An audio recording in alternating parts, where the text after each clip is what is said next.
Good morning, Natural Heart family.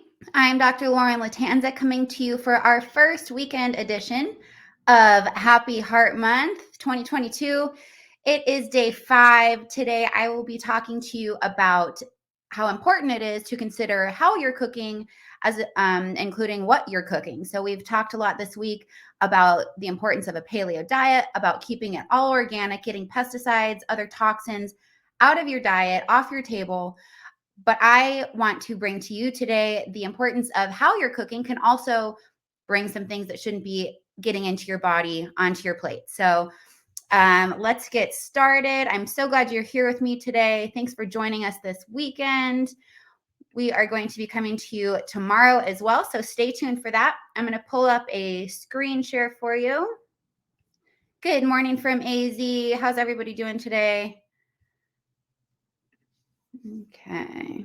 Pull up this window. All right. Hopefully that this screen share goes a little bit better than Tuesday or Wednesday's edition. So figured it all out. Glad to have this here for you. So let me open this a little bit larger. All right. So again, talking about how we cook is just as important as what we cook. I get actually a lot of questions about this from patients because we do, say,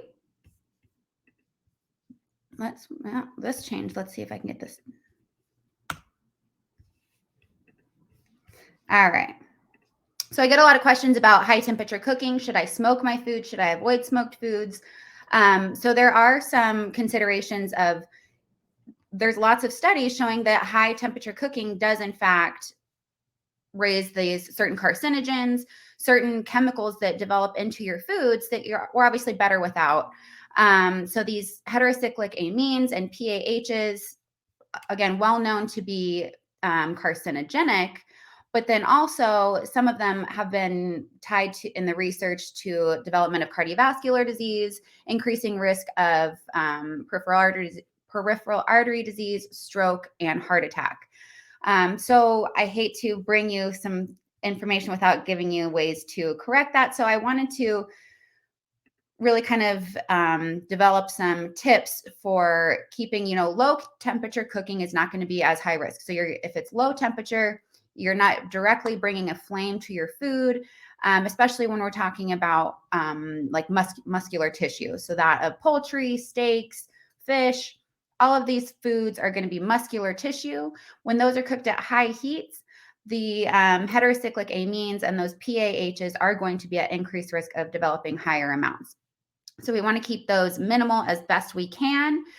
So using low temperature cooking, if you're grilling, having that flame right there on it, it's going to be best if you're not cooking those foods to well done.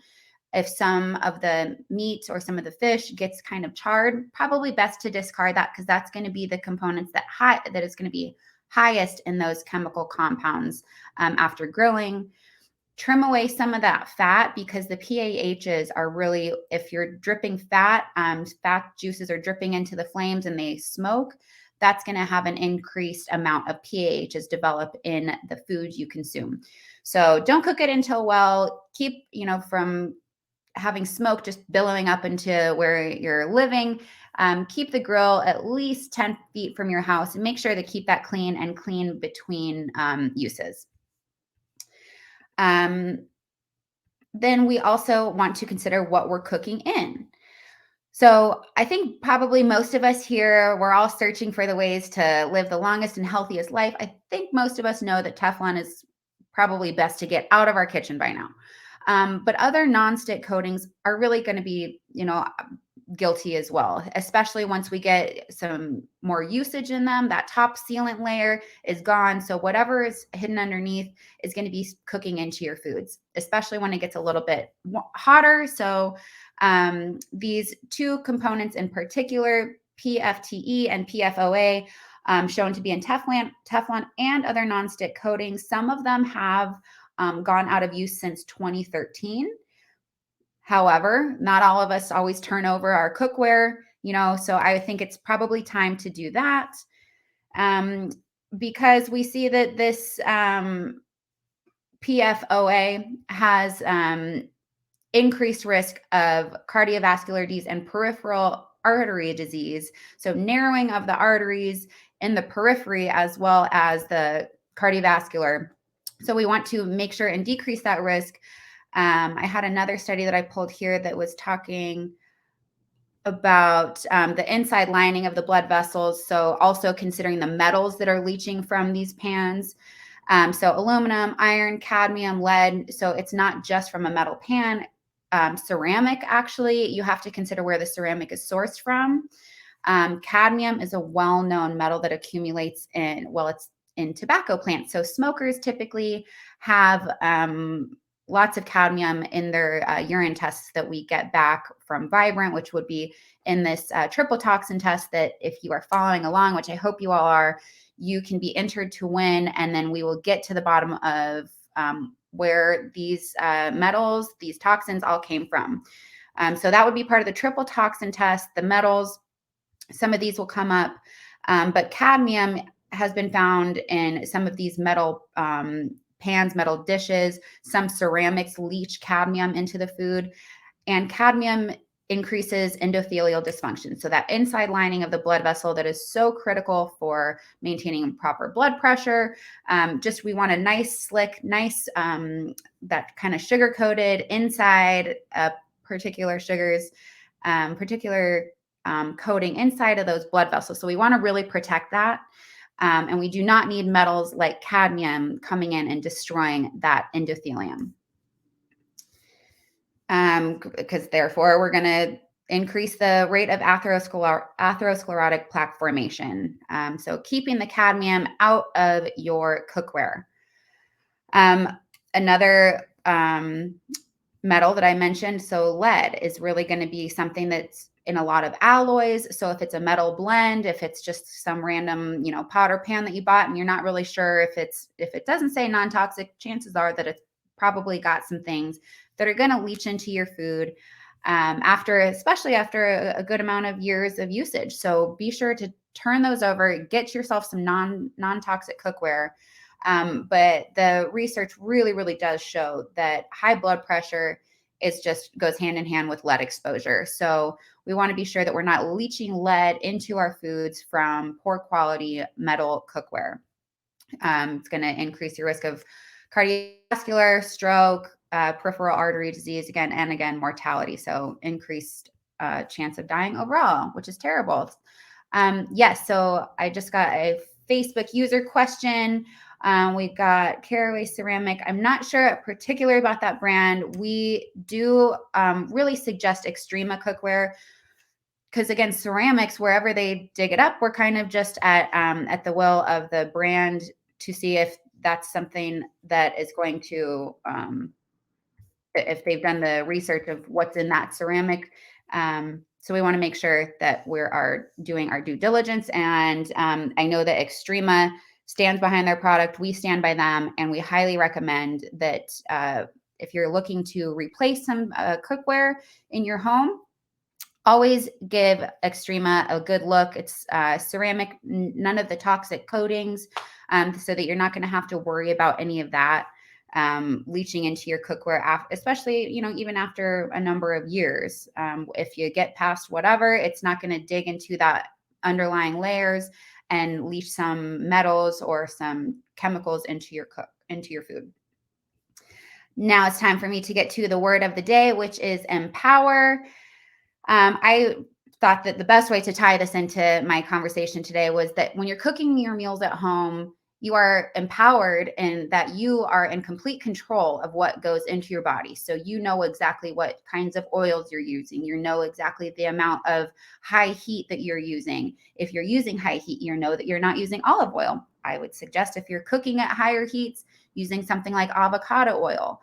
And staying away from vegetable oil or canola oil. So all kinds of things that just so many variables that when we're eating at a restaurant, getting takeout, there's so many different variables that can bring toxic components into our foods.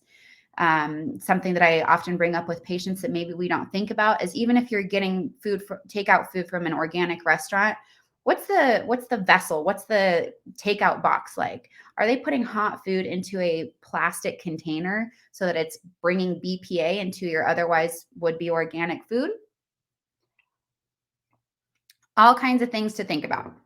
So, the word of the day is empowering. Empower yourself by knowing that you're cooking in non toxic cookware, knowing that you're controlling the temperature, knowing that you're using high quality oils, sourcing the best foods that you can.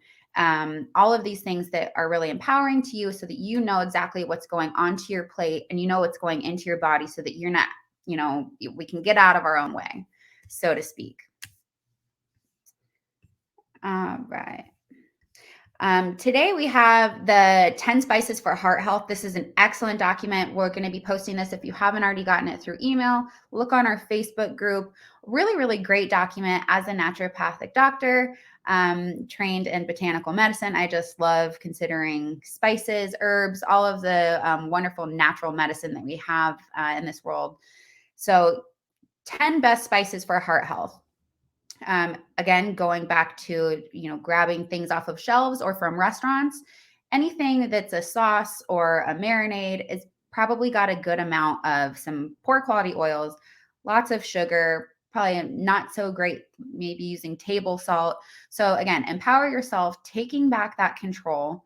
Non-organic avocado. I would say definitely getting organic avocado oil. And you're going to have to flip some labels because I have seen some instances where it says avocado oil and then you flip the label and the first ingredient is canola oil. So flipping your labels, getting organic oils as best you can. Again, there's no safe level of pesticides. There's no healthy level of pesticides. So we want to avoid those as best we can. And especially if we're cooking organic produce, organic meats, we really want to keep the pesticide amount out of there since we've, put the financial input to buying organic as it is. So keeping the, store-bought and the restaurant-made marinades out. You don't even, there's a lot of like taco seasonings. And if you flip those labels, the first ingredients are going to be like sugar. Like who really considers to put sugar in tacos and spaghetti sauces? So you can keep those things out if you just do it at home, do it on your own, buy some organic spices, organic herbs. Start with these 10 here. These are all well studied to be great for heart health. The first one, ginger, great for inflammation. You got a headache, make yourself some organic ginger tea, boil some grated ginger, add some organic lemon juice, drink that down. I would bet that your headache is improved shortly after. Really great for the inflammatory pathways that are the same pathways that NSAIDs like ibuprofen, Tylenol are going to be working on as well. So I would say stay natural as possible. Black cumin seed. So we definitely, black seed oil, we sell it out of our office. Really, really great. Juniper berry, also great for kidney function. Oregano, very antimicrobial. Thyme, also antimicrobial. Garlic has endless benefits.